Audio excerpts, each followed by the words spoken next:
เ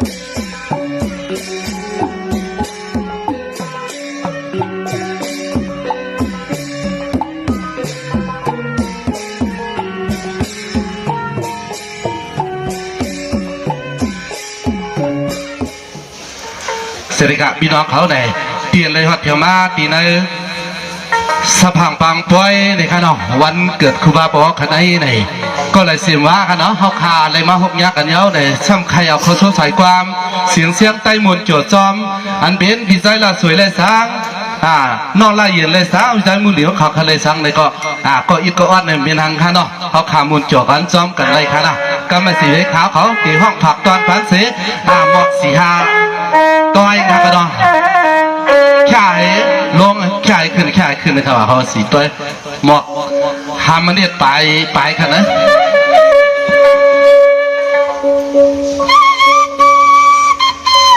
เสร็จกันดอกพี่น้องเขาทีมจำทีมไกลในเอามาอยู่เมืองไทยเอามาอยู่เมืองไทยกันดอกโดยตีในถ่ายทอดสดเลยสางใน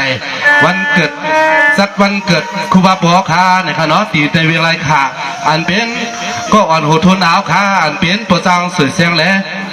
ห่มปลาไม่จังคำหลูห่มปลาเสียมปีกน้องเฮาขาดในเวียงหลวงไรค่ะ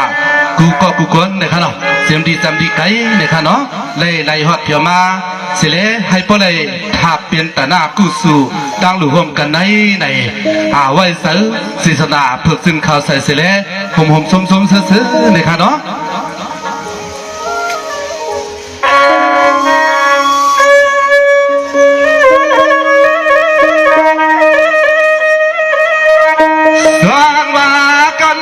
ขาติยอนขานวงพอย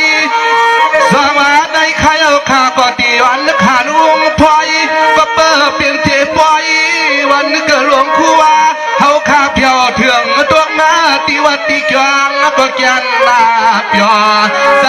ขายอนห้องความมาวันจ่อพังมือลึกสมอง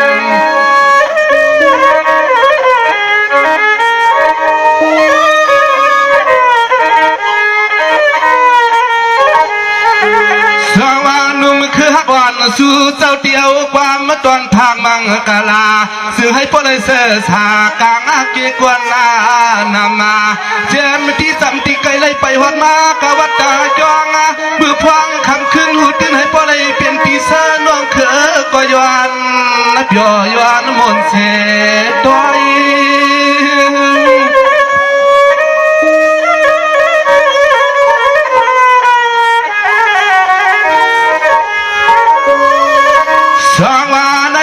เจียมเด็กเจียมใหญ่ไม่เก่าเท่าหนุ่มจุ่มลายพายทางนักข่าวปั้มไก่ผักดอนปันปีปันน้องเอาขาจึงให้จมวนนอคำคืนในเสียงทอมเปียบยอเสลอ่อนอย่างลอย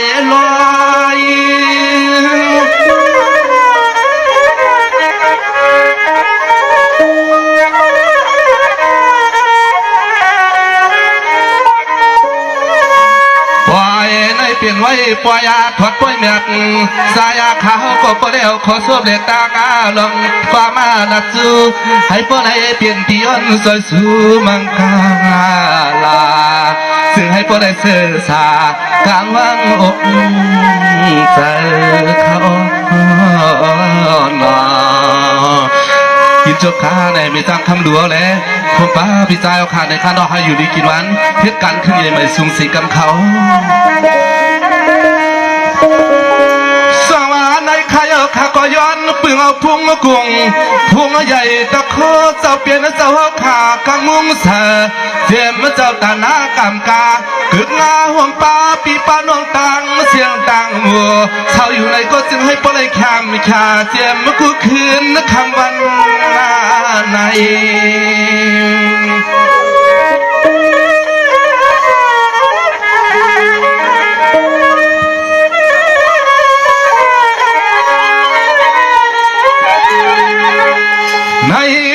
ตัวตนเจ้าตนตั้งเจ้าคือเจ้าเมียเจ้าเฮาขาในก็ย้อนให้พ่อมวลซาตะการหนุ่มเคอห่มเจอปีเสื้อน้องในก็ย้อนให้พ่อในมีรองตังสายยับยอซึ่งให้พ่อในมีรองตังมนตังจ่อเจ้าคู่ข้ายัน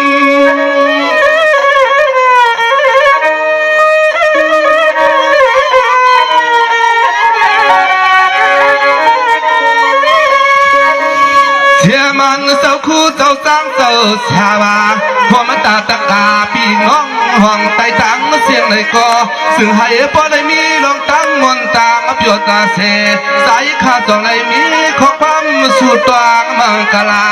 เสียงอามนขับมาตาม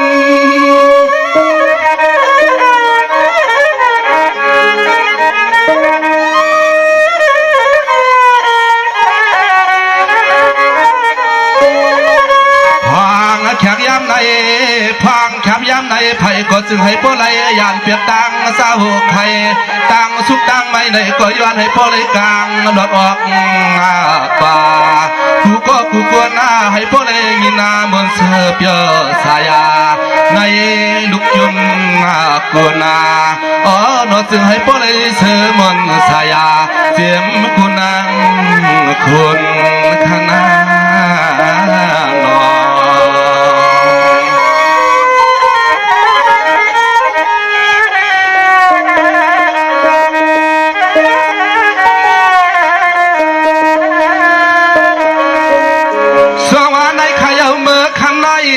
จองว่าในขยคำในเปลี่ยนอันมนเปียวเปียวจดจดซาซาเปลี่ยนอันปล่อยสั่งขาตัวนั้นเจ้าเอาขาสิเลเสียมปีน้องตังเสียงในกดก็หอดมาปวางอ่างกันกูกอนเกียนมาทับหน้ามนเปลี่ยนแทงปล่อยกูสู่ใหญ่อันทับหน้ามน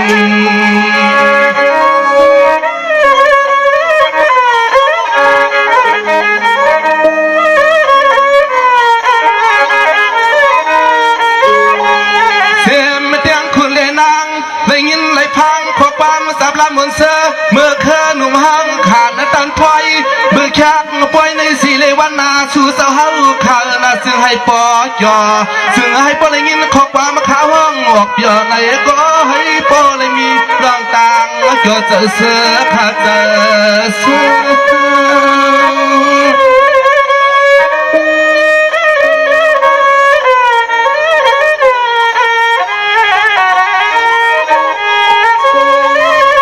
สวัสดีคือก่อนซื้อเจ้าก็เปลี่ยนอันมนเปียวว่าโจเนียนนาซาที่นาอันก็เปลี่ยนปีเสลตั้งมีสร้างก็ตั้งในมีน้ำเสนน้ำข้อสับทวาสนาเจตนาเสลตั้งแค่สู้เมียงปันน้องใจคื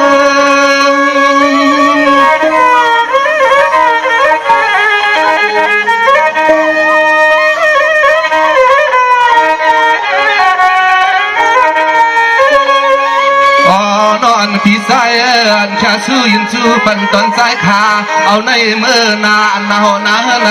ปีเฮาคาในก็เจ็บมุกสาพิเจให้เจียวกลัวมาเสือเจ้าเฮาคาเพียวตีในกี่คนนากำกินมาอัวมาเนื้อก็จึงให้เปิ้นปอฮักเอ็ดมาลัวเสียมลูกล้างห่มปลาเพียงตายาติกาอันปอนมีคำพี่เฮาอยู่เปียบยอจอดใจจกคอให้ปออยู่สายาสิเลยเพลแหนก็ปอเลยอิด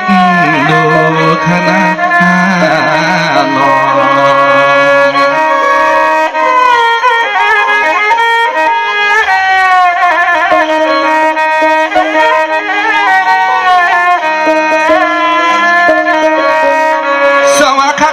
สุดดองห่วงปองก็เป็นปอจังสวยเสียงเสียงมีหักมีเปียงมีสังคำลูพอมาเสียมหน้าเสียมผู้ดังเสือนปันแหงจุ่มเสือใจคือคู่ก็คู่ก่อนก็ซึ่งให้ปอเลยอยู่มนอยู่สาให้ปอเลยมีรองตังมังกลาอย่าให้มีรองตังเศร้าใครแก่ป่ามาเขาทกถู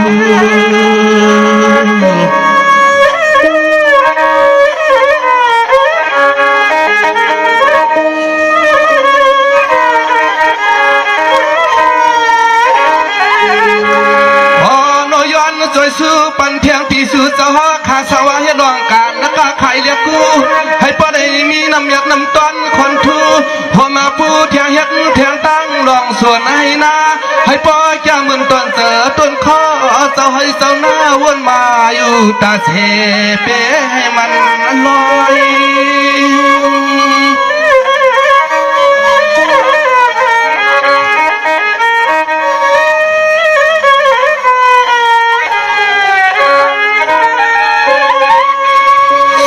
คำมันขึ้นในข้าก็เปลี่ยนอันมนมนเปียวเปียวเกี่ยวเกี่ยวซาซา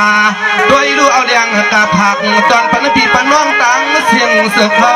เสือไหลเพียวเต่าหน้าหกยาต่อกันตีในปอย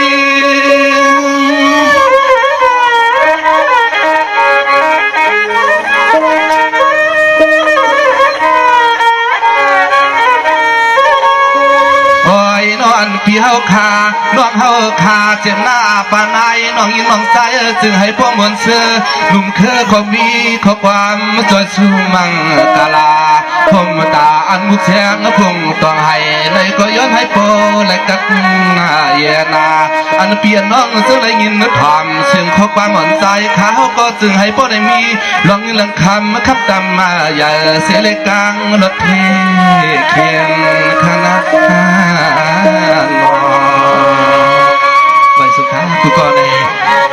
ที่ไรประเด็นประเทียงเสียงความแต่หนาวขาพี่น้องในกูก็